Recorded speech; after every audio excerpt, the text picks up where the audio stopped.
Okay, let's be honest for a second. Have you ever walked away from a totally normal conversation and suddenly realized you just agreed to do something you absolutely didn't want to do? Well, welcome to this explainer.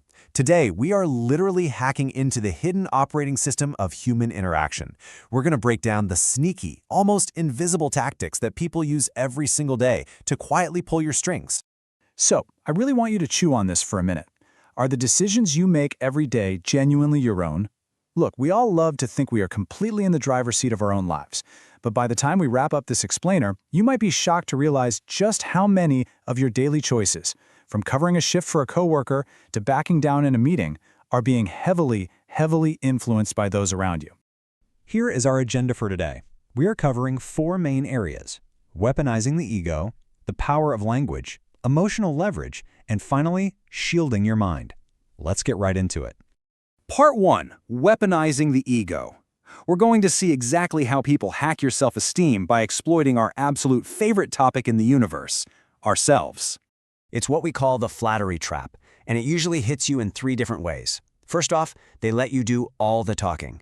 By peppering you with really thoughtful, personal questions, they make you feel incredibly important, all while they secretly steer the conversation. Second, they won't ask for your opinion. Nope, they ask for your advice. It's a tiny shift, but asking for advice pulls you right into their corner. It makes you an ally. And third, planting positive gossip. They will say amazing things about you behind your back, knowing for a fact it's going to find its way to your ears. When it does, it feels so authentic that it instantly creates this incredibly deep, totally unearned trust.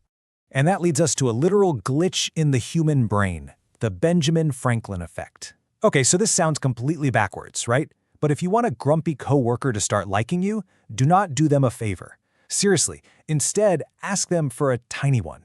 Ask to borrow their stapler or grab a file. When they do it, their brain subconsciously rationalizes the effort. Their ego actually tricks them into thinking, I must actually like this person if I'm going out of my way to help them. It's an absolutely brilliant psychological loophole.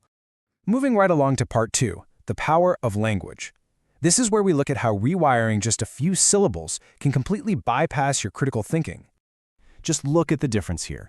I enjoy running versus I am a runner. It seems minor, but one is a simple action and the other, that's an entire identity. When someone frames an activity as a noun, they are tapping right into our deep-seated need to belong to a tribe. And once you take on that identity, you become so much easier to influence because we all desperately want our actions to match who we say we are.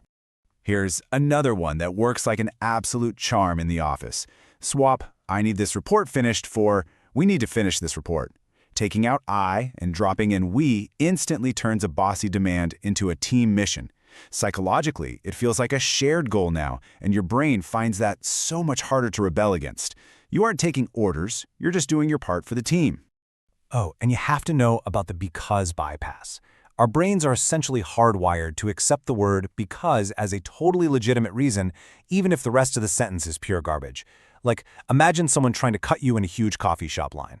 If they say, "Can I get in front of you?" you're probably going to say, "No way." But if they say, "Can I get in front of you because I'm wearing a red shirt?" a crazy number of people will actually step aside. They don't even process the reason. The brain just hears "because" and instantly hands over a free pass for low-stakes stuff. Master manipulators don't just ask open questions. They build invisible fences around your brain. It's a 3-step dance. First, figure out the exact answer you want. Second, bake a sneaky assumption right into the question. And third, limit the possible answers. So instead of asking a normal question like, "What do you think of the new schedule?" they'll hit you with, "How much is this new schedule going to hurt our productivity?" See what they did there? They just forced your brain to only look for the negatives, getting exactly the answer they wanted before you even opened your mouth. Which ties perfectly into the illusion of choice. Look, nobody likes being told what to do. It instantly makes us defensive. So a pro won't give you a command. They will frame a task as a simple A or B option. Letting you choose between doing chore A or chore B gives you this totally fake sense of freedom. You feel like you are running the show, completely missing the fact that you're doing exactly what they wanted either way. Okay, part 3, emotional leverage. Once they get past your logic, they start destabilizing your emotional foundation. We've all met a joy deflator. You know, you just crushed a massive project, you're riding high, and someone immediately chimes in with, well, couldn't the font on slide 3 have been a little bigger?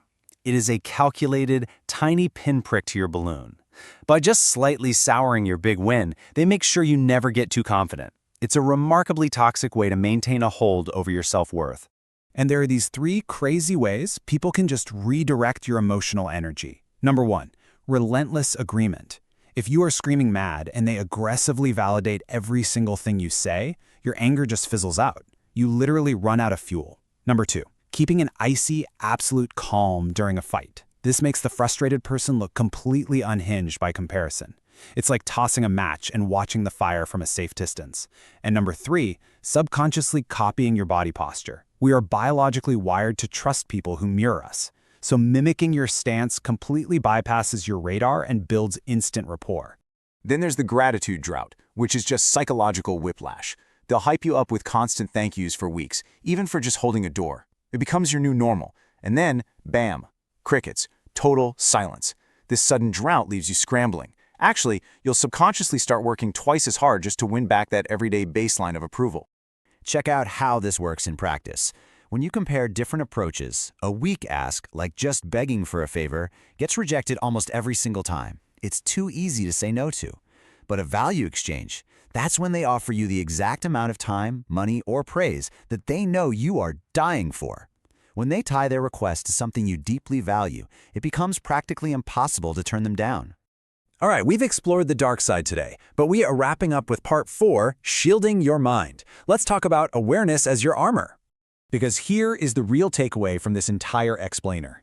Understanding these hidden mechanics is your ultimate defense against becoming a pawn in someone else's game. These tactics only work when you don't see them coming. The very second you recognize someone hitting you with the illusion of choice or trying to pull a gratitude drought on you, you instantly diffuse it. You take all their hidden power away. So I'm going to leave you with this one thought. Now that you have the playbook, who in your life is running these plays on you right now? Pay close attention at work and at home this week. Listen for the subtle we, watch out for the restricted choices, and notice who deflates your joy. Your hyper-awareness is absolutely your best shield. Keep your eyes open, keep analyzing, and thanks for joining me on this explainer.